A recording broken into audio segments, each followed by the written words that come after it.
Vamos a leer el libro de los Hechos, capítulo 1, versículo 1 al 8, perdón.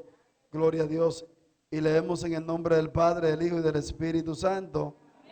El primer tratado, oh Teófilo, hablé acerca de todas las cosas que Jesús comenzó a hacer y a enseñar hasta el día en que fue recibido arriba, después de haber dado mandamiento por el Espíritu a los apóstoles que había escogido, a quienes también después de haber padecido se presentó vivo con muchas pruebas indubitables, apareciéndoseles durante 40 días, hablándoles acerca del reino de Dios, y estando juntos le mandó que no se fueran de Jerusalén, sino que esperaran la promesa del Padre, la cual les dijo: oísteis de mí, porque Juan ciertamente bautizó con agua, mas vosotros seréis bautizados con el Espíritu Santo dentro de no muchos días. Entonces los que habían reunido les preguntaron diciendo: Señor, ¿restaurará el reino de Israel en este tiempo? Y les dijo: no os toca a vosotros saber los tiempos o las sazones que el Padre puso en su sola potestad, pero recibiréis poder cuando haya venido sobre vosotros el Espíritu Santo, y me seréis testigo en Jerusalén, en toda Judea, en Samaria y hasta lo último de la tierra. Gloria a Dios. Gracias, Padre, por tu palabra. Gracias porque ya son vivas. Gracias porque ya son verdad. Gracias porque ya son más cortantes que toda espada de doble filo, Señor. Te pedimos que siga hablando de nuestras vidas, que siga hablando de nuestra mente, que siga hablando de nuestros corazones, que siga hablando de nuestro intelecto, Dios mío. Sigue obrando, síguete manifestando, que tu pueblo siga escuchando. En el nombre de Jesús, amén y amén. Puede sentar, pero no siente la alabanza, gloria a Dios. Hoy celebramos, como decía nuestra hermana Rina, lo que es la reforma protestante. Hoy es el día de los evangélicos. Muy pocos evangélicos lo saben. ¿Cuántos evangélicos sabían eso, de los que están aquí? Pocos de los que están aquí sabían que hoy es el día de los evangélicos, donde ya se decretó y se dijo que el 31 de octubre de todos los años es el día de los evangélicos. Eso está en el Congreso, eso está aprobado, de que hoy es el día de los evangélicos, y nosotros celebramos nuestra salvación, celebramos a Cristo, gloria a Dios.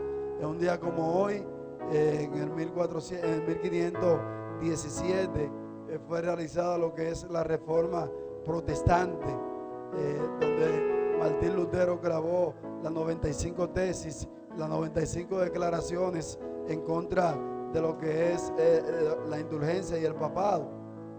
Y hoy queremos hablar, o vamos a hablar, los minutos que vamos a hablar, lo vamos a hablar bajo el tema reforma espiritual.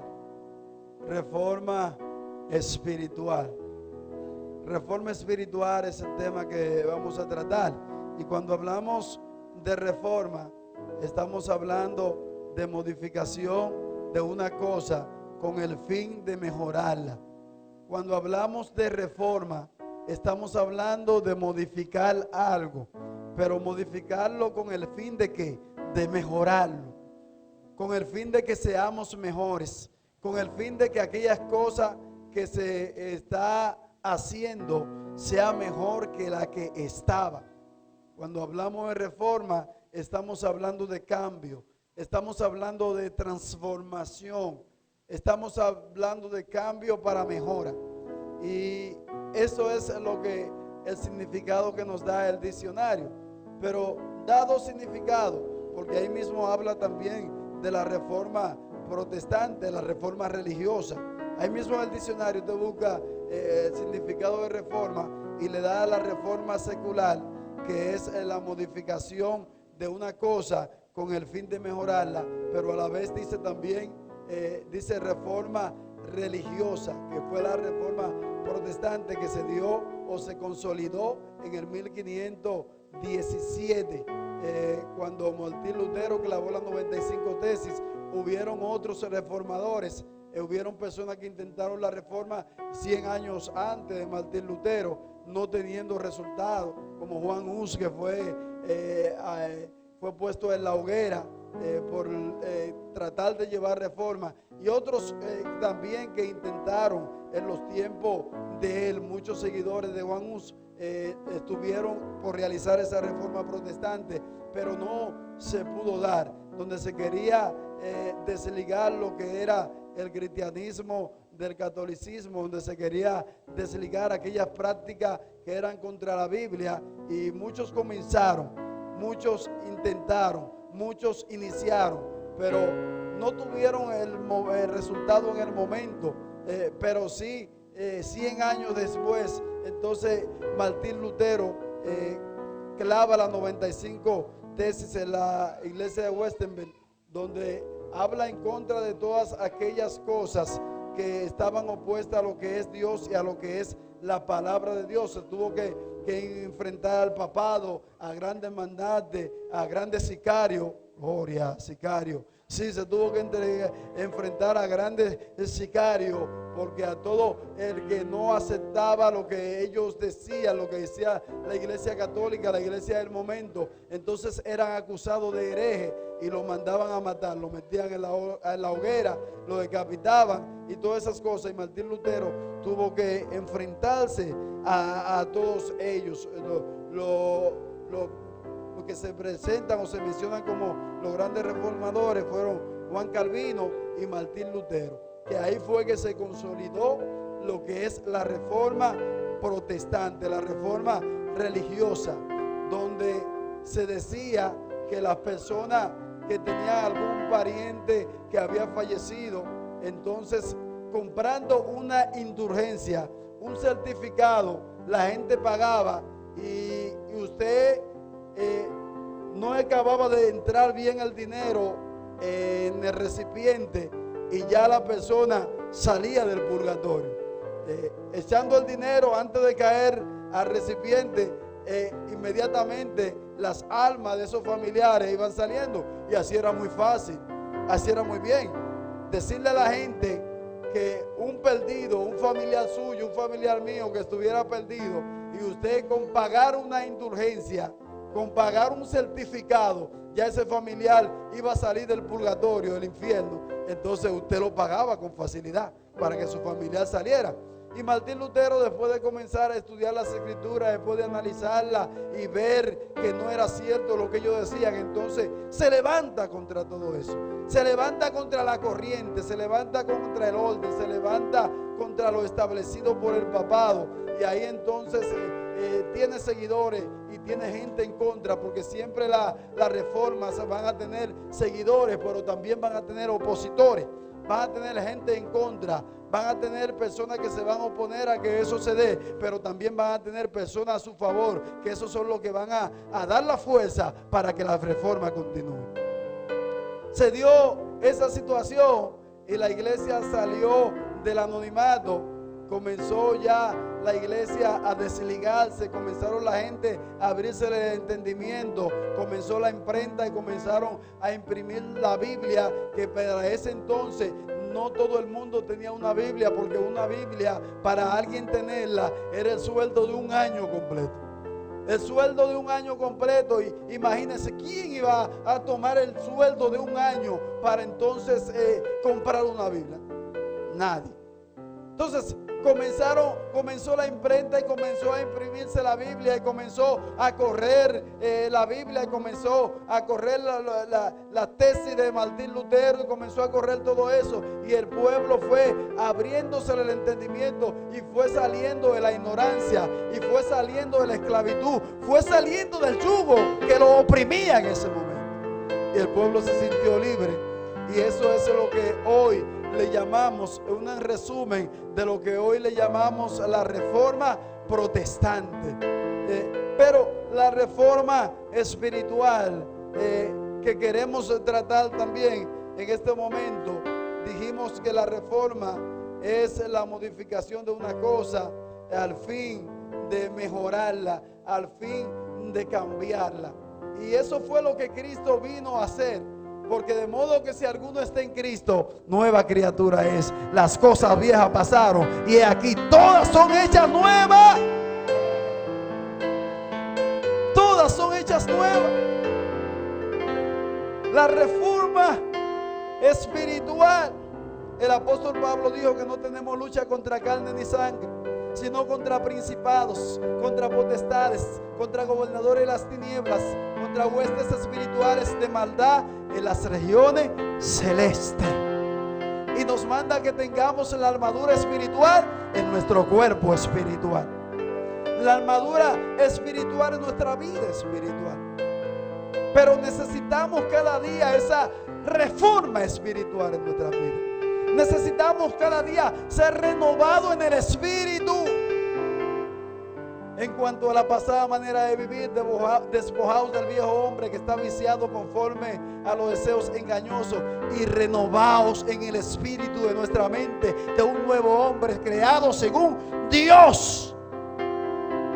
El apóstol Pablo nos manda todo eso. Ahora bien, donde leímos, nos habla acerca de la resurrección de Cristo y de cuando Cristo iba a ser ascendido al cielo. Nos habla de las pautas, nos habla de las reglas, nos habla de los pasos que debían de darse para que esa reforma espiritual pudiera surgir, para que esa reforma espiritual pudiese llegar a las vidas de ellos. Lucas, que no era apóstol, no estaba en el grupo de los apóstoles. Lucas se convirtió luego. Lucas es de los escritores de la Biblia, que fueron 39 a 40 que escribieron la Biblia. 39 a 40. Cuando alguien le diga a usted que yo no creo en la Biblia porque eso lo escribió un hombre, no, usted le dice, usted se equivocó. No fue uno, fueron de 39 a 40. Pero esos hombres fueron llenos del Espíritu Santo, inspirados por el poder de Dios, que escribieron en diferentes lugares que ni siquiera se conocían, pero que la palabra que expresaron, ninguna chocaba una con otra, porque Dios mismo era quien la ponía. Fueron inspirados. Cuando hablamos de inspiración, hablamos del soplo que el Espíritu le dio a ellos, del secreteo, gloria, del secreteo de que el Espíritu Santo le sopló a ellos, le sopló en sus oídos, en su mente, para que ellos escribieran. Entonces Lucas fue el único que no era judío. Lucas era griego y de profesión era médico. El médico amado le expresa el apóstol Pablo. Era el único que no era judío, que era griego, y le escribe a los griegos. Lucas le escribe a los griegos. Fíjense que Lucas no anduvo con Jesús, pero hace un relato bien exquisito, hace un relato bien aclarado, porque era un hombre estudiado. Por eso que yo le digo que nos preparemos, porque mientras más preparados estamos, mejor podemos servirle a Dios y podemos servir a los demás. Tenemos que capacitarnos cada día. Tenemos que prepararnos, porque hay lugares que muchas veces uno que no ha estudiado no puede llegar, pero usted estudiando puede llegar allá y puede darle el mensaje a la persona que Dios le ha mandado.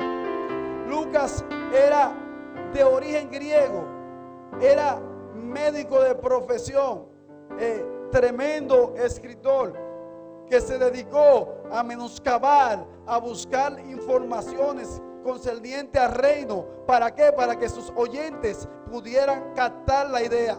Y Lucas le escribe a los griegos. Los griegos en aquel entonces eran la gente que tenían la ciencia.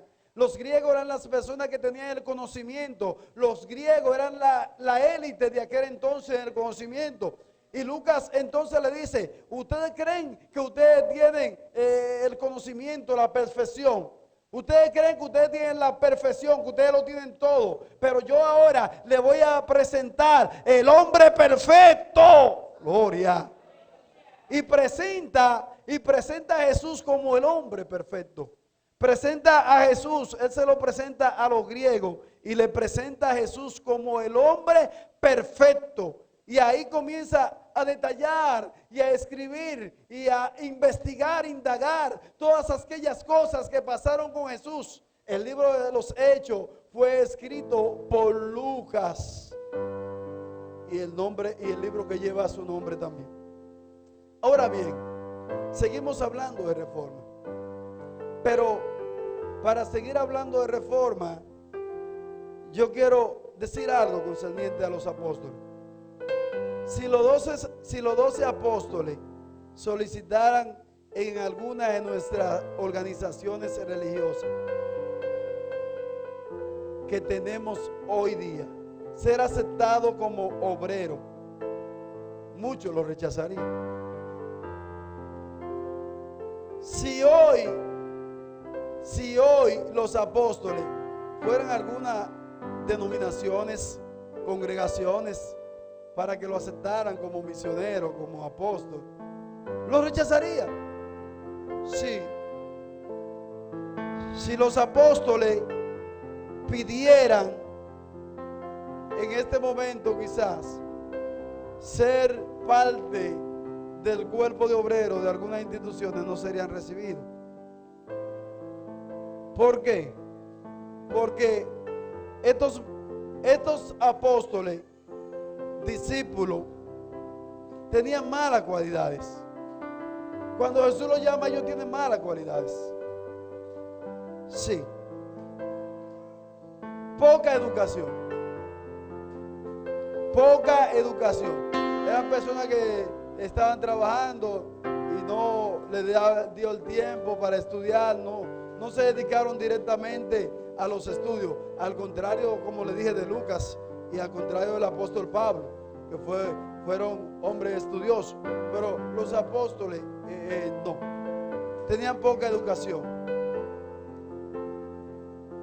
vida rodeada de sospechas, de inseguridad, de miedo, carecían de personalidad ministerial, no tenían ministerio. Aquí hay mucha gente que tiene ministerio. Uno tiene ministerio del cántico, otro de la predicación, otros son tremendos dirigiendo oraciones, otros son tremendos limpiando la iglesia. Gloria, gloria. Tremendo limpiando la iglesia. Cuando usted ve que esa gente limpia la iglesia, se ve la diferencia. Hay gente que limpia la iglesia malaganariamente, o que el presidente juvenil o la presidenta de damas y caballeros le dice: fulano, ¿tú puedes limpiar la iglesia? Bien, voy a ir a limpiar. Bien, voy a limpiar. Pero hay otros que usted lo manda a limpiar la iglesia y van con gozo, con alegría, y usted entra a la iglesia y ve la diferencia. La silla la ve derechita. Se siente un olor como que le echaron mitolín, gloria, le echaron un aroma, le echaron un perfume. Mira las esquinas y no ves tela de araña que le pasan la escoba. Gloria. Se ve la diferencia. Personas que tienen diferentes cualidades, que Dios ha puesto dones y capacidades. Estos muchachos, los apóstoles, no tenían ministerio, no tenían nada de eso. No tenían nada de eso, pero tenían algo bueno. Tenían el deseo de aprender. Tenían el deseo de aprender. Pedro, Juan, Jacobo, Andrés, recuérdense que estaban en la pesca cuando lo llamaron. Ven y te haré pescador de hombres. Mateo estaba trabajando, aunque estaba en el puesto de la gente más odiada, porque era un cobrador de impuestos, era un publicano, que muchas veces el impuesto lo cobraban por encima de lo que tenían que cobrar, y era odiado por el pueblo, era odiado por la gente. Cuando la gente veía un cobrador de impuestos, una gente de esa, lo odiaba, porque le cobraba más de lo que tenía que cobrar. Y ahí estaba Mateo, cuando Jesús lo llamó y le dijo: sígueme. Él inmediatamente dejó el puesto, el banco del cobrador de impuestos, y le siguió. Tenían deseo de superarse. Aceptaban sus debilidades. Reconocían su lugar que representaba. Pero ¿qué pasa? Estas personas, Jesús los llama, los apóstoles. Andaban con Él, pero seguían con sus cualidades. Necesitaban ser reformados. Jesús anduvo con ellos, anduvo llevando el mensaje de salvación. Jesús duró en su ministerio alrededor de 3 años y medio. Duró Jesús en su ministerio. Y esos años de ministerio anduvieron ellos con Él. Pero habían cosas que todavía no la habían dejado, que todavía no la habían dejado a un lado, todavía no habían sido cambiados, no habían sido transformados, no habían sido regenerados. Pero tuvieron al mejor maestro. Aleluya. ¿Cuánto tiene el mejor maestro? Jesucristo, Jesucristo, Jesucristo. Tuvieron el mejor maestro que tenía paciencia, la paciencia de Jesús. Tuvieron la comprensión de Jesús, porque Jesús vino a la tierra, se encarnó, se hizo hombre y padeció las mismas necesidades que nosotros. Y por eso Él nos entendía y nos comprendía, porque Él vino y pasó nuestras necesidades. Tuvo sed, tuvo hambre, tuvo necesidades igual que nosotros y fue tentado en todo, pero sin pecar. ¿Quién me redarguye a mí de pecado?, dijo Jesús en un momento dado. ¿Quién me convence? ¿Quién me acusa a mí de pecado? Nadie. Y fue tentado en todo, pero sin pecar. Tuvieron el mejor maestro ellos para enseñar. Jesús comprendía sus necesidades. Jesús comprendía la demanda de ellos. Jesús le enseñaba con su paciencia, le enseñaba a ellos cómo debían de conducirse, cómo debían de caminar. Jesús le enseñó con su humildad cómo debían conducirse en la tierra. Digo, yo vine a ser servido, yo no vine a ser servido, sino para servir. Cuando estaban discutiendo, porque uno quería estar a la derecha, otro quería estar a la izquierda, Jesús dijo: yo no vine a ser servido, sino para servir. Y el que me quiera seguir entienda que yo no tengo ni siquiera dónde a recostar mi cabeza. No tengo ni siquiera dónde dormir. Jesús le enseñó a ellos humildad, le enseñó a ellos sinceridad, le habló con el corazón, le habló con, como decimos nosotros, le habló con el corazón en las manos, le enseñaba con sinceridad, era transparente en todo lo que hacía, era transparente en lo que decía. Le enseñó todo lo que ellos necesitaban para que tuvieran una reforma espiritual.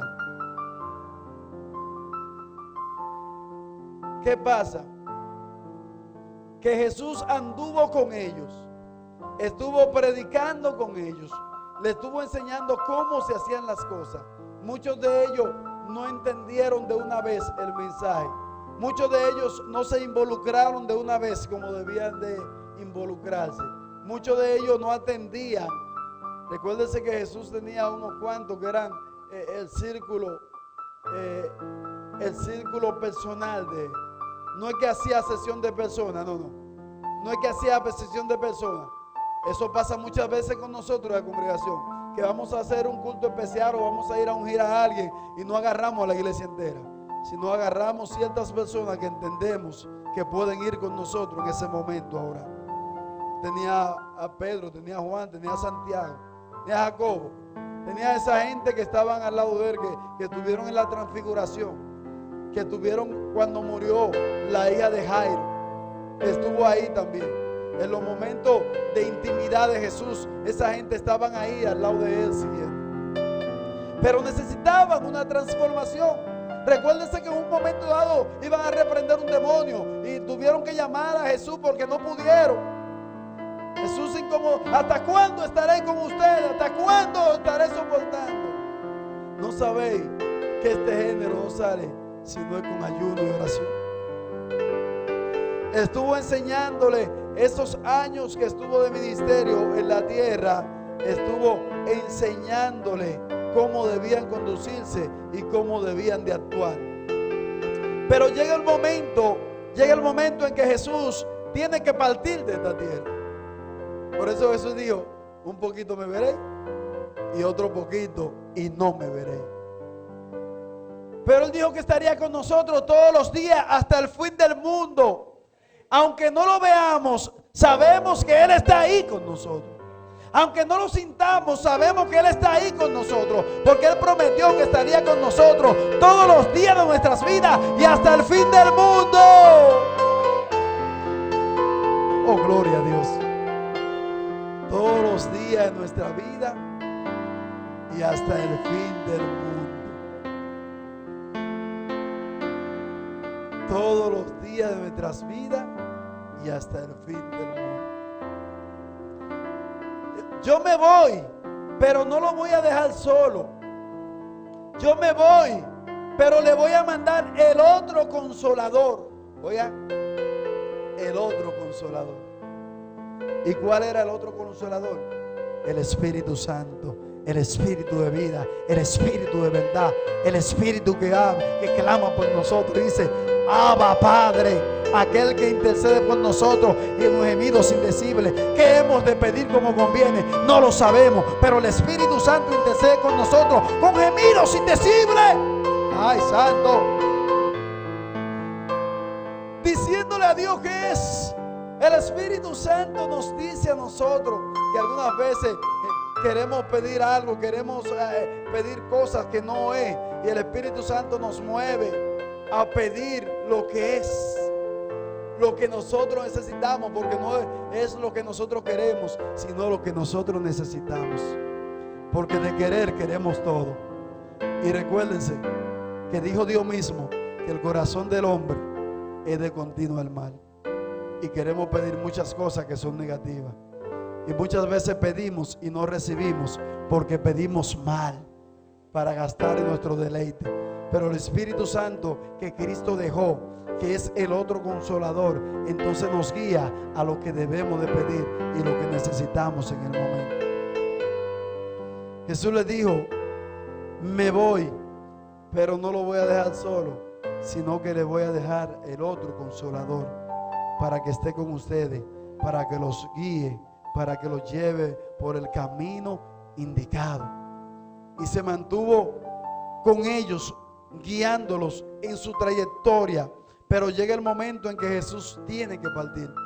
Llega el momento en que tiene que cumplirse. Cuando llegó el momento entonces de terminar su ministerio en la tierra, entonces lo apresan para ser entregado, crucificado. Recuérdense que cuando lo apresan, Pedro estaba ahí.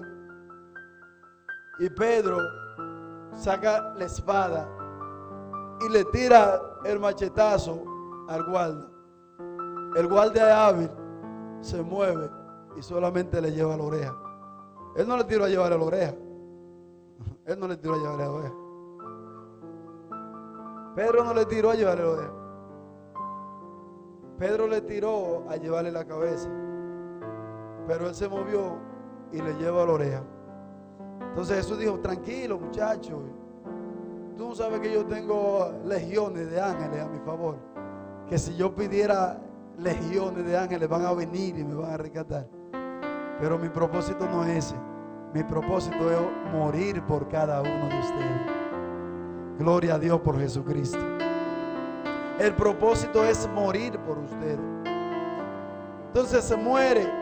Y aquí en la parte que leímos toca lo que es la resurrección, donde ya resucitado se le presenta a cada uno de ellos. Ya resucitado se le presenta a ellos para seguirle direccionando, para seguirle guiando, para seguirle comisionando. Y ahí entonces surgen esas preguntas. Ahí surge de que Cristo le dice que no se vayan lejos, que se quedaran, y estando juntos le mandó a que no se fueran de Jerusalén, sino que se esperasen la promesa del Padre, la cual le dijo: oísteis de mí, porque Juan ciertamente bautizó con agua, mas vosotros seréis bautizados con Espíritu Santo dentro de no muchos días. Ustedes necesitan una renovación, ustedes necesitan una transformación. Porque Él le dijo anteriormente: si a la rama verde que soy yo le hicieron tantas cosas, ¿cuánto más a ustedes que son la rama pequeña? Y por eso necesitan la unción del Espíritu Santo. Por eso necesitan ser fortalecidos. Por eso es necesario quedarse ahí, para que sean investidos de ese poder grande, para que puedan vencer. Necesitan esa unción, necesitan esa transformación, necesitan ustedes esa reforma espiritual para que puedan permanecer firmes a través de las dificultades que van a llegar. Necesitan ser reformados, necesitan ser llenos del poder de Dios, necesitan ser llenos del Espíritu Santo para que puedan enfrentar los ataques del enemigo. Necesitan ser llenos. Necesitan esa dinamita para seguir siendo testigos del poder de Dios donde quiera que vaya. Reforma espiritual. Reforma espiritual. Ellos se iban a enfrentar a muchas situaciones donde su líder no iba a estar ahí para ayudarle. Se iban a enfrentar a diversas dificultades que no iban a tener un Jesús para que pudiera ayudarle. Se va a encontrar con gente con necesidades espirituales, materiales. Jesús no iba a estar ahí para darle comida a aquellas personas que tenían hambre. Jesús no iba a estar ahí para caminar por encima del agua. Jesús no iba a estar ahí para decir la palabra y que la barca se llenara de peces. Jesús no iba a estar ahí para levantar a aquellos muertos como el hijo de la viuda de Naín. Jesús no iba a estar ahí para levantar a Lázaro. Jesús no iba a estar ahí para a aquella mujer que estaba encorvada, darle la sanidad que necesitaba. Jesús no iba a estar ahí para esos lunáticos que aparecían, esos enfermos mentales y endemoniados que había. Jesús no iba a estar ahí para sanarlo. Jesús no iba a estar ahí para darle la vista. Oh, no. Él no iba a estar ahí. Y por eso ellos tenían que ser regenerados. Tenían que ser transformados, cambiados. Tenían que ser revestidos del poder del Espíritu Santo para poder llevar a flote la barca que Jesús había puesto en sus manos. Reforma espiritual. Reforma espiritual. Pero Él le dice, entonces lo que habían reunido, lo que estaban reunidos, lo que se reunieron ahí, que Él le dijo que no se fueran hasta que fueran investidos por el poder del Espíritu Santo dentro de no muchos días. Él le dice, entonces los que se habían reunido le preguntaron diciendo: Señor, ¿restaurará el reino de Israel en este tiempo? Recuérdense que el pueblo de Israel estaba bajo el yugo romano y ellos esperaban un conquistador poderoso. Ellos esperaban a alguien que viniera con caballos.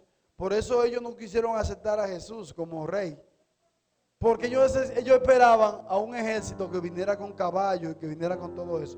Acuérdense que ellos mejor quisieron a Barrabás. Que suelten a Barrabás. Suelten a Barrabás. Ellos se sentían más representados por Barrabás que por el mismo Jesús.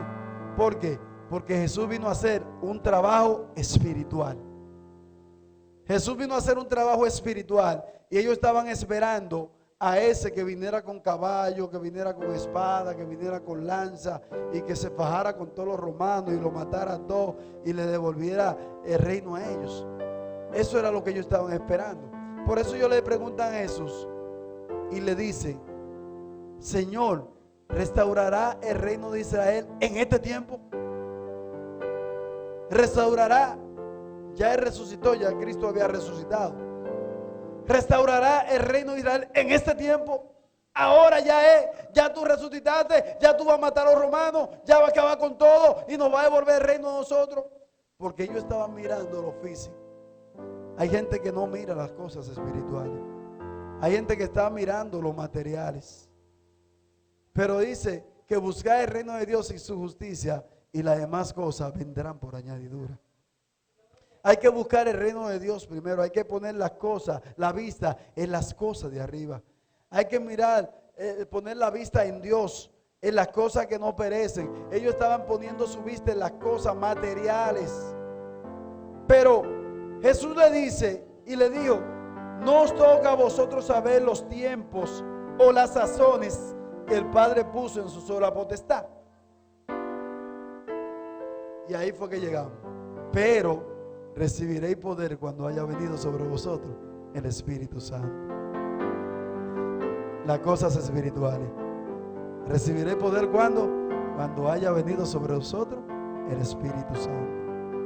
¿Cuántos están buscando esa unción del Espíritu Santo? Ay, Santo. Oh, gloria. Yo estoy sintiendo en estos días como un mover, como una chequina, como que hay gente que se está desacatando. Gloria. Como que hay gente que se está desacatando espiritualmente. Hay gente que se está saliendo del cajón.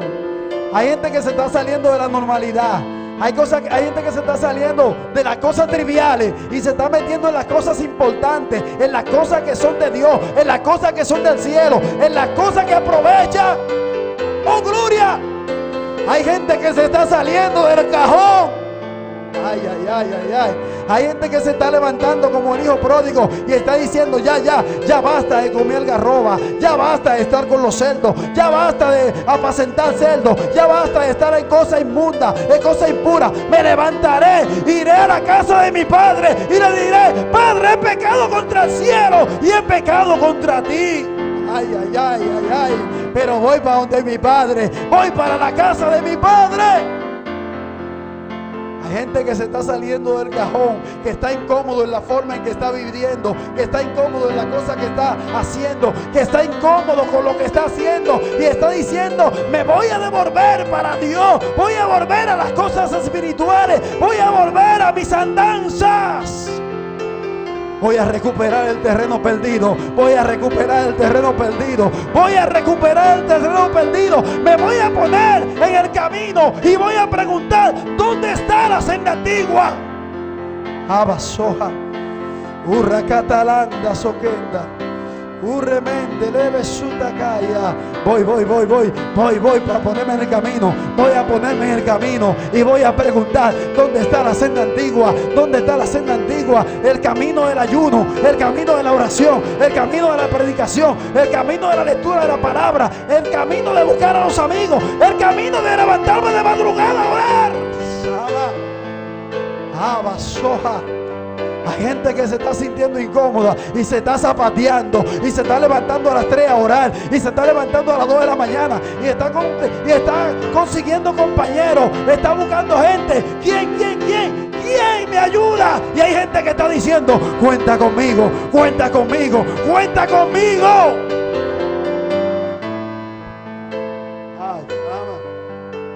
Ay, santo, ay, santo, ay, santo. Reforma espiritual,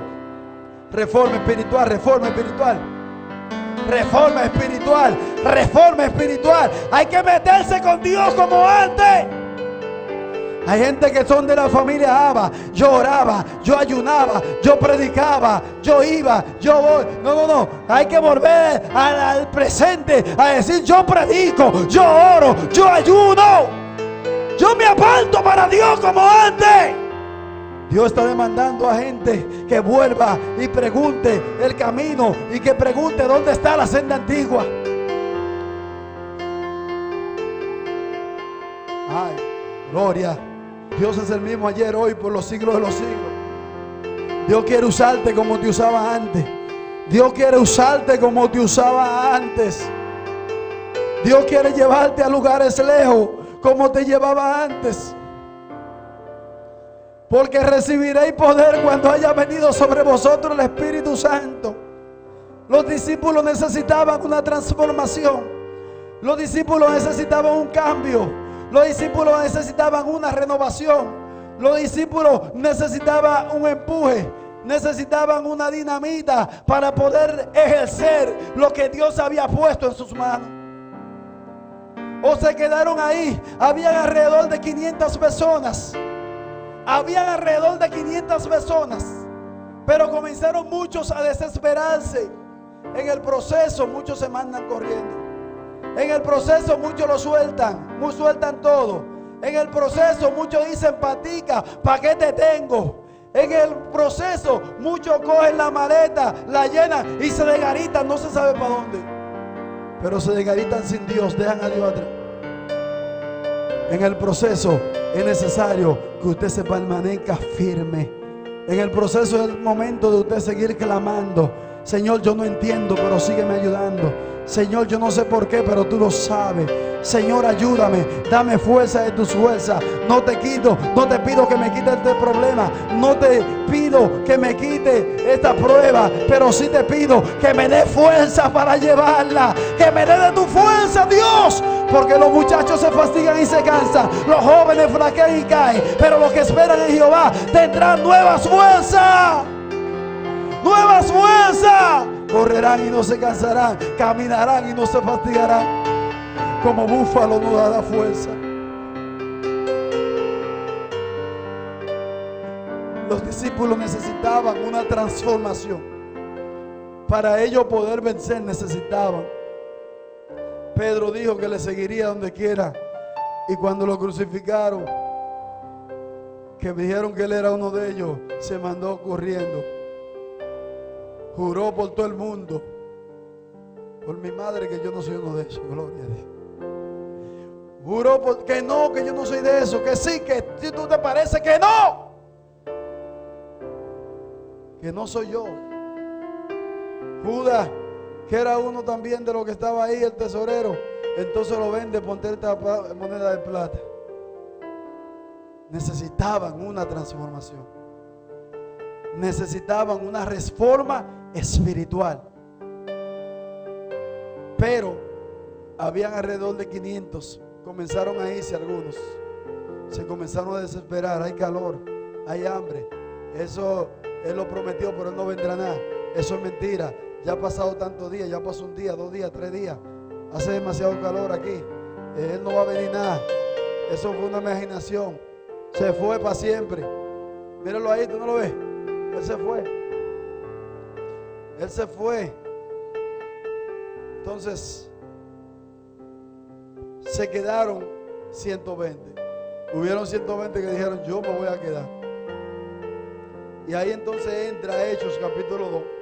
Cuando dice: cuando llegó el día del Pentecostés, estaban todos unánimes juntos. Y de repente vino del cielo un estruendo como de un viento recio, el cual soplaba, el cual llenó toda la casa donde estaban sentados. Y se le aparecieron lenguas repartidas como de fuego, asentándose sobre cada uno de ellos. Y fueron todos llenos del Espíritu Santo. Y comenzaron a hablar en otras lenguas, según el Espíritu les daba que hablase. Fueron llenos del Espíritu Santo. Fueron llenos del poder de Dios. Llegó la transformación. Llegó la reforma espiritual. Llegó la reforma espiritual hacia la vida de ellos. Y se llenaron de ese poder y comenzaron a accionar. Porque en el versículo 14 Pedro dice: entonces Pedro, poniéndose en pie con los 11, y alzó la voz, le habló diciendo: varones judíos y todos los que habitáis en Jerusalén, esto os sea notorio, oíd mis palabras. Exacto. Se llenó del poder de Dios Padre, Pedro. Se llenó de la unción de Dios y comenzó a proclamar. La reforma espiritual llegó cuando se metieron con Dios. Cuando se metieron a buscar de Dios. Cuando se metieron a ayunar, cuando se metieron a intimidad con Dios, entonces llegó la reforma espiritual. Y Pedro le dije: oíd mis palabras, porque esto no es tan ebrio como vosotros suponéis, puesto que es la hora tercera del día. Maestro, eso lo dicho por el profeta Joel. En los postreros días derramaré sobre toda carne, derramaré mi espíritu sobre toda carne.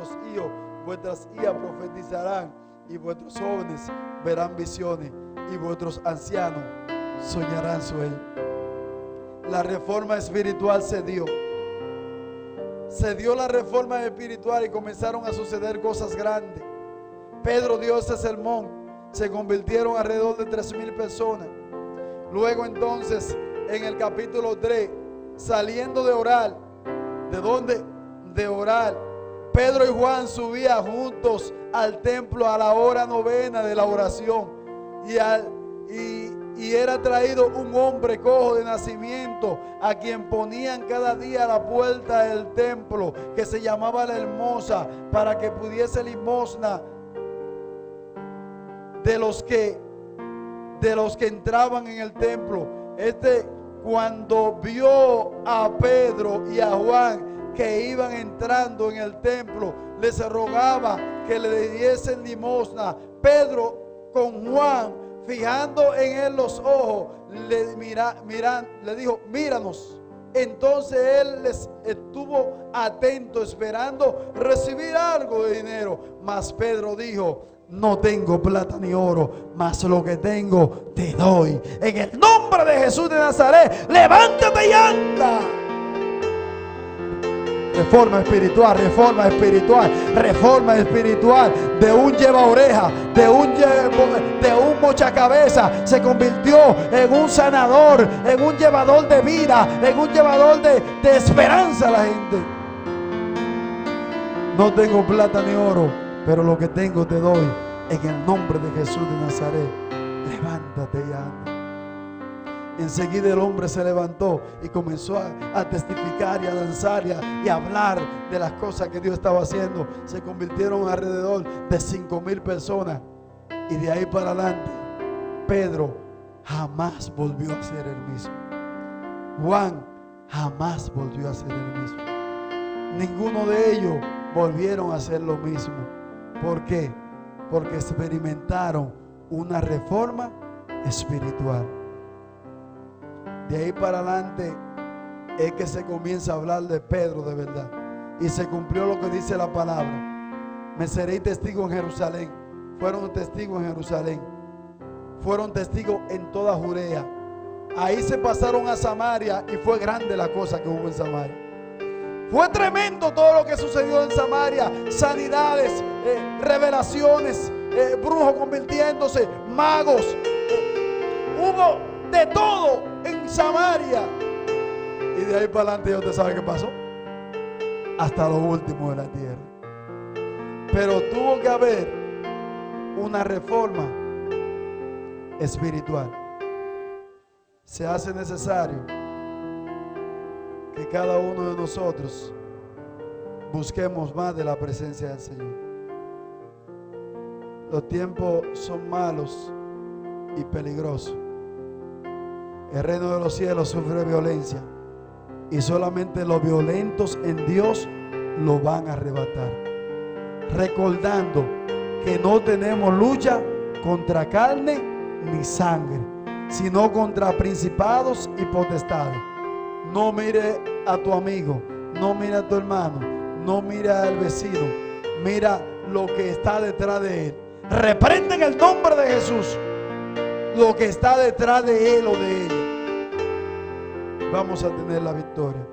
En estos últimos tiempos tenemos que meternos más con Dios. Tenemos que leer más la palabra.